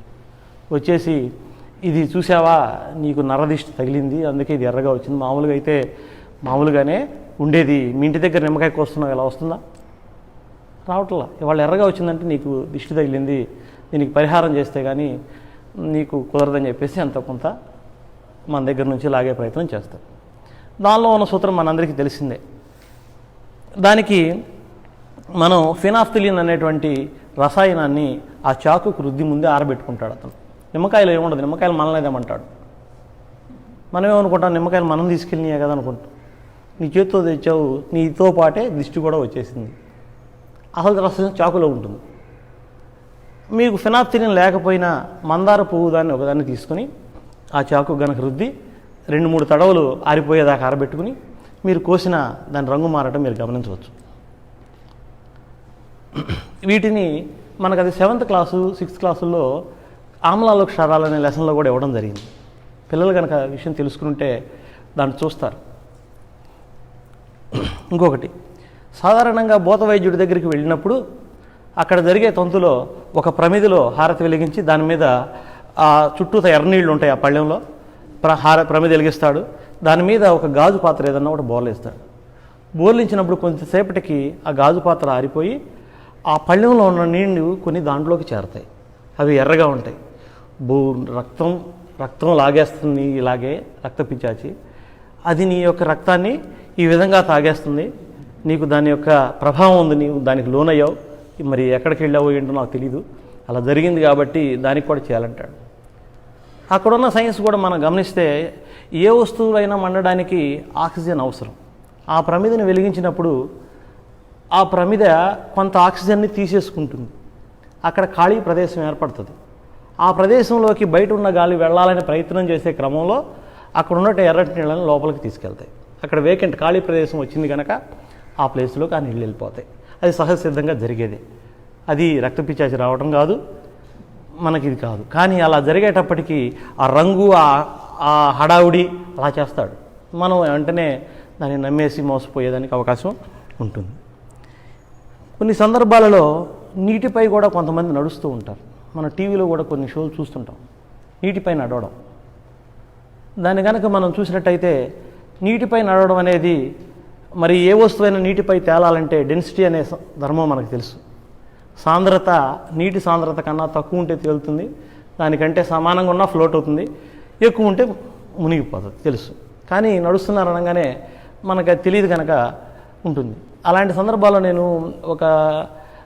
నాకు కూడా ఆశ్చర్యం అనిపించింది, ఎట్లా నడిచారు ఏందని చూస్తే మనం ఎక్కడి నుంచో తెలుసుకోలేదు. గూగుల్లోనే సెర్చ్ చేస్తే మనకు తెలిసిన విషయం ఏంటంటే, వాళ్ళు ఆ నీళ్లకి లేయర్కి ఒక అంగుళం అడుగున ఒక గాజు ప్లేటు అమర్చారు. అది దూరం నుంచి కెమెరా పెట్టి తీసినా ఆ గాజు అనేది నీళ్లలో కలిసిపోయి ఉన్నది. ఆ గాజు ప్లేట్ ముందుగా నడుస్తూ వస్తున్నారు. ప్లేట్కి మధ్య కొద్దిగా ఖాళీ వదిలారు. అక్కడేం లేదని నమ్మించడానికి ఒక ప్లేట్కి ఇంకో ప్లేట్కి మధ్య ఖాళీ వదిలారు. ఈ మధ్యలో ఒక ఆయన టీ వేసుకుంటూ ఇటు పోతున్నాడు. అంటే మనకేం భ్రమ కలుగుతున్నప్పుడు, అక్కడ ఏం లేదని భ్రమ. అతను దాటేటప్పుడు, నడిచేటప్పుడు మాత్రం ఆ గ్యాప్ను దాటించాడు, అంగవేస్తాడు. అది అలాంటి ఒక భ్రమ కలిగిస్తుంటారన్నమాట. అంటే మనకి ఎప్పుడైనా సరే ఆ విషయం తెలియకపోతే అదే మహిమని మనం నమ్ముతాం. అంటే తెలియకపోతే మనకి మ్యాజిక్, అది తెలిస్తే లాజిక్. అందుకే మనం మ్యాజిక్ని నమ్మకూడదు, లాజిక్నే నమ్మాలి. ఇవి కాక కొంతమంది మ్యాజిక్ చేసేవాళ్ళు పావురాలను కూడా తీస్తుంటారు, పావురాలను సృష్టిస్తుంటారు. పావురాన్ని సృష్టించడం అనేది కుదురుతుందా? కుదరదు. అంటే వాళ్ళు ఆ పావురాన్ని మన కంటికి కనిపించకుండా దాస్తారు. ఎక్కడ దాస్తారు? వాళ్ళ యొక్క కోట్లో దాస్తారు. మరి కోట్లో తీస్తే, కోట్లో నుంచి తీసామనుకో, మాకు కనపడాలి కదండి, మాకేం కనపడలేదే, అప్పటికప్పుడే వచ్చినట్టుందే మీకు అనిపిస్తుంది. అక్కడ ఉండేటువంటి ఏంటంటే ప్రిన్సిపల్, ఒక సెకనులో 1/18 వంతు 18వ వంతు కాలంలో జరిగే మార్పుల్ని మన కన్ను గమనించలేదు. అంటే వాళ్ళు అక్కడి నుంచి తీసేటువంటి స్పీడు దానికంటే ఎక్కువ ఉంటుంది. ఒకవేళ మీరు వాళ్ళు చేసిన మ్యాజిక్ షోని స్లో మోషన్లో కనుక మీరు చూసేటైతే ఎక్కడి నుంచి చూసింది మీకు కనపడిపోతుంది, కనపడదు. ఎందుకంటే 1/18 సెకండ్ స్పీడ్ కన్నా ఎక్కువ ఉన్న స్పీడ్ని మన కన్ను గ్రాస్ప్ చేయలేదు. దాని కెపాసిటీ అంతవరకే. ఉదాహరణకి మీకు పాత ఇప్పుడంటే సినిమా హాల్స్లో డిజిటల్ సినిమా హాల్స్ వచ్చాయి, కానీ గతంలో డిజిటల్ సినిమా హాల్స్ లేనప్పుడు రీల్ తిరిగేది. రీల్ తిరిగేటప్పుడు మీరు గమనించినట్టయితే సినిమా హాల్ రీల్ చూస్తే మధ్యలో బ్లాక్ స్ట్రైప్ ఉంటుంది ఫిల్మ్కి. అది రీల్ తిరుగుతున్నా అది ఎక్కడ మనకు కనిపించదు. సినిమా బొమ్మే కనపడుతుంది కానీ మధ్యలో నల్లచార ప్రతి బొమ్మకి ఉంటుంది కానీ మనకు కనిపించదు. కానీ అప్పుడప్పుడు కనపడుతుంది ఏదో ఒక నల్లచార ఎట్లా వచ్చింది ఎప్పుడన్నా. అంటే మోటార్ యొక్క స్పీడు ఆ 1/18 కన్నా తగ్గినప్పుడు నీకు కనపడుతుంది. దానికన్నా ఎక్కువ స్పీడ్లో నడిచేటప్పుడు నీ కన్ను అది పోతుంటుంది కానీ మనం దాన్ని చూడలేము, కనిపించదు. దీంతోపాటు కొంతమంది మరిగే నూనెలో ఉన్న వస్తువుల్ని చేతితో తీస్తుంటారు. బజ్జీలు అలాంటివి కూడా ఎలా తీస్తుంటారు? మరిగే నూనెలో ఉన్నటువంటి నీటిలోంచి తీసే ముందు వాళ్ళు ఏం చేస్తుంటారంటే ఒక పచ్చి నూనెలో చేయి ముంచి తీస్తుంటారు. అంటే ఆ నూనె యొక్క విశిష్టోష్ణం అనేది చాలా తక్కువగా ఉంటుంది. అంటే విశిష్టోష్ణం అంటే మనకు సర్టెన్ టైంలో అది తీసుకునే టెంపరేచర్ చాలా తక్కువ తీసుకుంటూ ఉంటుంది. అంటే మనం ఇప్పుడు పచ్చి నూనెను మనం తీసుకుంటే దాంట్లో నూనెలో చేయి ముంచి మనం దాంట్లో ముంచినప్పుడు అక్కడ బాణలిలో కాగే నూనెలో ఉన్నటువంటి వేడి ముందు ఈ పచ్చి నూనెని తాకాలి, అది గ్రహించిన తర్వాతే మన చేతిని తాకాలి. ఈ లోపే ఆ బజ్జీ తీసి పక్కన పెట్టడం జరిగిపోతుంది. అందువల్ల మీకేమవదు. ఇలాంటి ప్రయోగాలు చాలా సందర్భాలలో స్టేజ్ మీద కూడా మన పిల్లలే డిమాన్స్ట్రేట్ చేశారు చాలా సందర్భాల్లో. అయితే ఫస్ట్లో మనం చేయి పెట్టాలంటే భయం అనిపిస్తుంది, కానీ క్రమంగా ఒకళ్ళిద్దరు చేసినాక పిల్లలందరూ చేయటం జరుగుతుంది. అంటే వాస్తవంగా సైన్స్ అనేది పబ్లిక్ పిల్లలు అందరూ నేర్చుకోవాలని మనం అనుకుంటున్నాం. కానీ దానిని మోసం చేయాలనుకునే వాళ్ళు, ఎవరైతే మూఢనమ్మకాలు ప్రచారం చేయాలనుకున్న వాళ్ళే సైన్స్ని ప్రదర్శించి అది మహిమగా చెప్పి మనల్ని మోసం చేసి కొంత సొమ్మును అనేది గ్రాస్ప్ చేస్తూ ఉంటారు. అందుకని మనం చేయాల్సింది ఏంటంటే ఏదైనా ఒక విషయం జరిగినప్పుడు ఆ విషయం ఎందుకు జరిగింది అనే విషయాన్ని మనంగా ముందు ప్రశ్నించుకోవాలి. మన విశ్లేషణ కొంత సమయానికి తెలుస్తాయి కొన్ని విషయాలు. మనకి అందనప్పుడు విద్యార్థులుగా మీరు మీ యొక్క సైన్స్ ఉపాధ్యాయుడిని సంప్రదించవచ్చు. వారికి కూడా తెలియని పక్షంలో ఇంకెవరన్నా అనుభవజ్ఞుల్ని సంప్రదించవచ్చు. వారికి కూడా తెలియని పక్షంలో గూగుల్ ఉండనే ఉంది. గూగుల్ని అడిగినా చెప్తుంది. ఇప్పటికి కూడా ఏ విషయాలు 100% పలానా ఆయనకి తెలుసని ఎవరికి తెలియదు. అలాంటి వండర్ కూడా ఎవరన్నా నాకు మొత్తం తెలుసన్నా అది అతిశయోక్తి.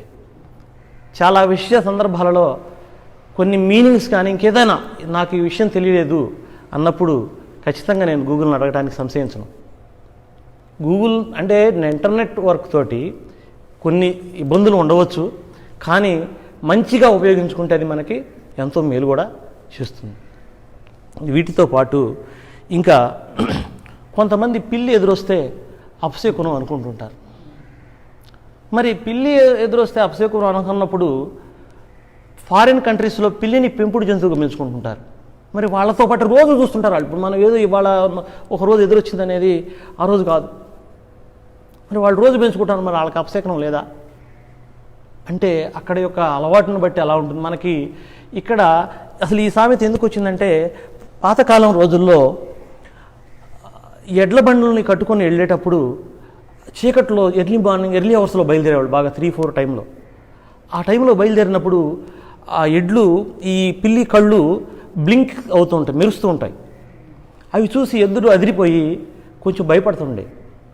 అవి ఆ పిల్లి వెళ్ళిపోయిన తర్వాత మళ్ళీ మామూలుగా యథాస్థితికి వెళ్ళేది. అందువల్ల దాన్ని బట్టి పిల్లి చూస్తే అపశకునం లేదా బెదిరుస్తుంది అనేది ఒకటి వచ్చింది. ఇది కాకుండా అమావాస్య రోజు మంచిది కాదు. మన దేశంలోనే తమిళనాడు, చెన్నై రాష్ట్రాల్లో షాప్ ఓపెనింగ్ అమావాస్య రోజు పెట్టుకుంటారు. మరి వాళ్ళకి మంచిది మనకు కాదా? అంటే ఇది అక్కడ స్థానిక పరిస్థితులను బట్టి వాళ్ళ యొక్క అలవాటులను బట్టి అలా జరుగుతుంది. అంతేగాని కాకపోతే మనం ఏంటంటే మనకేదైనా ఒక ఇబ్బంది జరిగినప్పుడు దానికి ఒక కారణాన్ని ఎత్తుక్కుంటాం, ఇది అనుకొని సరిపెట్టుకుంటాం, ఇదే దాని కారణం అని చెప్పేసి మన మీద లేకుండా మన తప్పుని ఒప్పుకోకుండా మనం కరెక్ట్ అవ్వాలి. అక్కడ వాస్తవంగా ఏదైనా ఒక పనిలో ఫెయిల్ అయ్యామంటే అక్కడ మన పొరపాటు అన్న ఉండొచ్చు, లేదా ఇంకితరత్ర సర్దుబాటు చేయాల్సిన అంశాలు ఏమైనా ఉండవచ్చు. కానీ వాటిని మనం కనిపెట్టకుండా వాస్తనో ఇంకోటనో చేసుకుంటే మనం ఆర్థికంగా నష్టపోతాము, మన బిజినెస్ కూడా దెబ్బతినే అవకాశాలు ఉంటాయి. ఇంకొకటి చాలా సందర్భాల్లో కుక్కలు గనక ఎక్కువసేపు దీర్ఘంగా మురుగుతూ ఉంటే అది అపశకునం అని, కీడు జరుగుతుందని, ఎవరో చనిపోబోతున్నారని అనేటువంటి సందర్భాలు కూడా మనం వింటూ ఉంటాం. వాస్తవానికి అది కూడా యథార్థం కాదు. ఎందుకోసం అంటే కుక్కలు సర్వసాధారణంగా నేలపై పండుకొని ఉంటాయి. వాటికి వినికిడి శక్తి చాలా ఎక్కువ. మీకు ధ్వనిపాఠంలో ఉంటుంది, పరస్రావ్యాలు అంటారు. పరస్రావ్యాలు అంటే వెరీ లో ఫ్రీక్వెన్సీ, చాలా తక్కువ తరంగదైర్ఘ్యం ఉన్నటువంటి శబ్దాలని, మనము వినలేని శబ్దాలను సైతం కుక్క వినగలదు. మీరు ఒక టేబుల్, ఇలాంటి టేబుల్ పైన మన చెవిని ఉంచి చిన్నగా ఒక పెన్నుతోటో లేకపోతే ఒక పెన్సిల్ ముక్కుతో అలా కొట్టినా కూడా అది పెద్ద సౌండ్ లాగా మనకు వినపడుతుంది. భూమిపై తల ఆనించి పండుకునేటువంటి కుక్కలు భూమిలో జరిగే ఏ చిన్న అలజడినైనా గుర్తించగలవు. మనం గుర్తించలేం, మనకు వినపడవు అవి, కానీ అవి గుర్తించగలవు. అలాంటి సౌండ్లు అయినప్పుడు అవి అరుస్తుంటాయి. అంతేగాని అది అపశకనం మనకేమి ఏమాత్రం కూడా కాదు. ఇంకా ఎందుకు కాదని ఇంకా చెప్పాలంటే ఏమంటానంటే అమ్మబొట్లు వచ్చారంట, ఎవరో చనిపోతే తీసుకెళ్ళడానికి వచ్చారు, అందుకే ఆళ్ళు కుక్కలకు కనపడతారంట కానీ మనకు కనపడరంట ఎమ్మబొట్లు అనే విషయాలు కూడా చెప్తుంటారు. ఎమ్మబొట్లు కుక్కలకు కనపడ్డారు నిజమే, వాటిని తోలితే పోద్దంట. తోలితే ఎట్టబోద్ది? ఎమ్మబొట్లు నిజంగా ఉన్నారనుకున్నా, వాళ్ళు వచ్చారనుకున్నా, వీళ్ళు తీసుకెళ్ళడానికి వచ్చారు కదా, ఎవరిని తీసుకెళ్తారు కానీ కుక్కను తోలితే వాళ్ళని ఎవరినో తీసుకెళ్ళరుగా.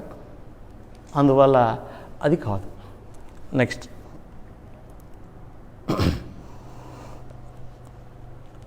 చాలామంది బాబాలు వెలిగే కర్పూరాన్ని నోట్లో వేసుకొని మింగుతున్నట్టు నటిస్తుంటారు. మరి మండేది వేసుకుంటే కాలదా అని ఆలోచించినప్పుడు మనం వేసుకున్నా కూడా కాలదు. ఎందుకు కాలదు? వాళ్ళు చేసే రెండు అంశాలు.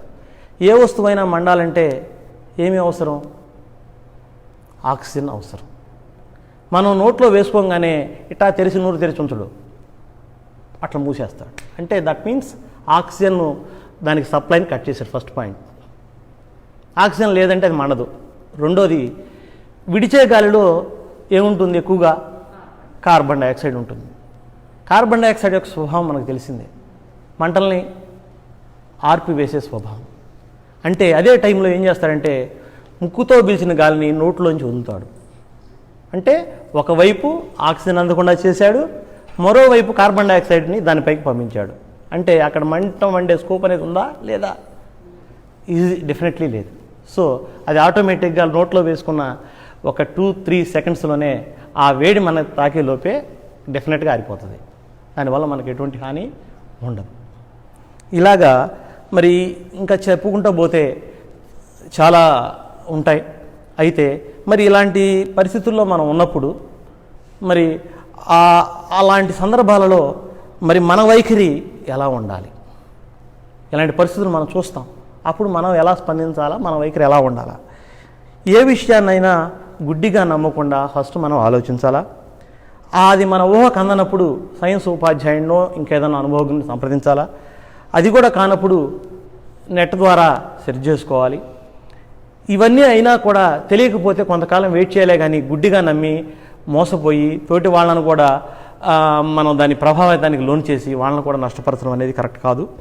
మనం మాత్రం అవేర్గా ఉండాలి. మన చుట్టూ ఉన్న వాళ్ళని అవేర్గా ఉండేలాగా ప్రయత్నం చేయాలి. మనం ఎప్పుడు కూడా నమ్మకాలకు వ్యతిరేకంగా ఉండకూడదు. అంటే ఇందాక ఉదాహరణ నమ్మకాలకు చెప్పాం, మా అమ్మ ఎదురు రావడం నాకు మంచిది, సంతోషం అని. దాన్ని మనం ఖండించకూడదు, ఎందుకంటే వాళ్ళ వ్యక్తిగతం, దానివల్ల ఎవరికీ నష్టం లేదు, హాని లేదు. వాటికి ఎప్పుడు మనం వ్యతిరేకంగా పనిచేయకూడదు. మూఢనమ్మకాలు అది పెట్టుకోకపోతే, ఆ ఉంగరం పెట్టుకోకపోతే నీకు నష్టం జరుగుతుంది, అందుకే నీకు ఇలా జరిగింది, నువ్వు అలా చెయ్యి, లేకపోతే ఈ స్వామివారి మెసేజ్ వచ్చింది 100 మందికి పంపించకపోతే కాసేపట్లో నీకు నష్టం జరుగుతుంది, పంపించావంటే ఒక సంతోషకరమైన వార్త వింటావు. ఇలాంటి వాటిని మనం ప్రోత్సహించకూడదు. అవి మూఢనమ్మకాలు. దానివల్ల హాని ఉంటుంది, సమయం వేస్ట్ అయిపోతుంది, మనకి డబ్బులు పోగొట్టుకుంటాం. ఆ బాబా గారు ఇలా చేశారంటే నీ పోతుంది, తన్నులు బాబా అంట కొంతమంది. అలా జరగదు. వాస్తవంగా తనితే తగ్గుతుందని జబ్బు మనకు తెలుసు, కానీ కొంతమంది చెప్పారని చెప్పేసి మనం వెళుతూ ఉంటాం. అంటే ఏదన్నా కొత్త విషయం జరిగిందన్నప్పుడు మనముగా ఫస్ట్ ఆలోచించాలి, ఎందుకు జరిగింది, ఎలా జరిగింది తెలుసుకోవాలి. తెలియకపోతే వేరే వాడిని అడిగినా తెలుసుకోవాలి. అలా ఉండాలి. ఫైనల్గా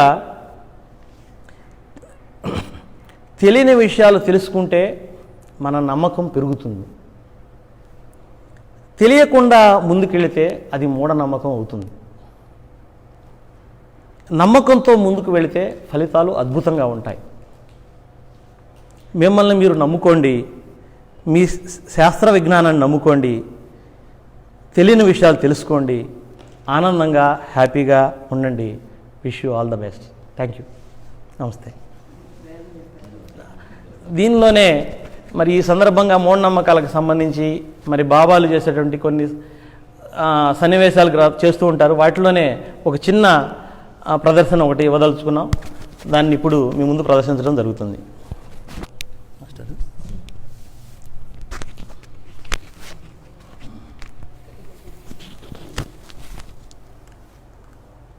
జనరల్గా మనము పూజ చేస్తూ ఉంటాం, దేవుడి దగ్గరికి వెళ్ళి కొబ్బరికాయలు కొడుతూ ఉంటాం. అలాగే బాబాల దగ్గరికి కూడా వెళ్ళి కొడుతూ ఉంటారన్నమాట. వెళ్ళిన సందర్భాల్లో కొన్ని సంఘటనలు చూస్తూ ఉంటాం అన్నమాట. ఆ సంఘటనని మీ ముందు ప్రదర్శన చేద్దాం అనుకుంటున్నాం. ఇప్పుడు మనం బాబా దగ్గరికి వెళ్ళి కొబ్బరికాయలు, ఇవి కొబ్బరికాయలు, ఈ కొబ్బరికాయలు కొడతాం. కొట్టిన సందర్భాల్లో ఏం జరుగుతుందో ఒకసారి చూద్దాం. మేడం గారు, అలాగే ఇంకొకళ్ళు రండి. ఎవరన్నా రారా, నువ్వు రమ్మా, ఇక్కడికి రా. అది చూపిస్తాను, క్లోజ్ చేయాలి. కనపడుతుంది అందులో, అది కనపడాలి. జాగ్రత్త జాగ్రత్త మేడం. ఇంకొకసారి ఇట్లా జాగ్రత్త అండి.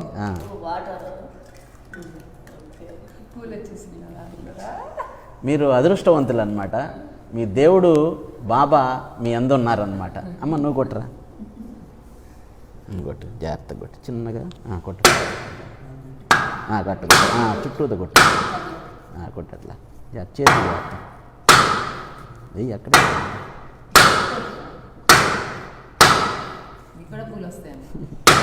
మీకేమొస్తుందో చూడాలి. నేను కొడతాను ఇట్లయితే.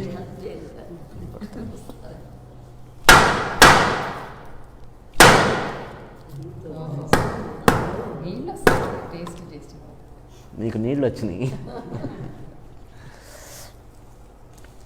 అంటే ఇక్కడ మనం గమనించాలన్నమాట. ఎక్కడైనా పూలు వస్తాయా? ఎప్పుడు నేను ప్రకృతి సిద్ధంగా వచ్చినటువంటి కొబ్బరికాయలని కొట్టిన సందర్భంలో నీళ్ళు వస్తాయి. మరి పూలు ఎలా వచ్చినాయి అంటే ఇదేదో మొత్తానికి సైన్స్కి విరుద్ధంగా జరిగింది. చెట్లో నుంచి పూలు ఎప్పుడు కొబ్బరి బొండాల్లోకి పూలు రావు. అవి ఇవన్నీ కూడా గులాబీ రేకులు. గులాబీ చెట్టు నుంచి గులాబీ పూలు వస్తాయి. మరి ఇవి ఏమంటే ఏదో ఒక మ్యానిపులేషన్ జరిగి ఉంటుంది. బాగా గమనించాలి. ఇదిగో ఇక్కడ చూస్తే దీనికి కళ్ళు ఉంటాయి బయట వైపున, అక్కడ వీక్గా ఉంటుంది. అది హోలేసి అందులోంచి పూలు పంపిస్తారు రేకుల్ని. అందువల్ల ఈ హోల్లో నుంచి ముందుగానే వెళ్ళటం మూలం జరిగినాయి. ఇది జనాలు ఏం చేస్తారంటే కొద్దిగా చదువుకోనటువంటి వాళ్ళు నమ్మేస్తారు. నమ్మేసి బాబా మాకు పూలు ఇచ్చారు, ఆయనకి ఏదన్నా ఇవ్వాలి అని చెప్పి ఇవ్వటము, ఇట్లాంటివన్నీ జరుగుతూ ఉంటాయి అన్నమాట. వీటిని విషయాల్లో మనం అందరం చదువుకున్న వాళ్ళు బాగా అవగాహన కలిగి ఉండాలి.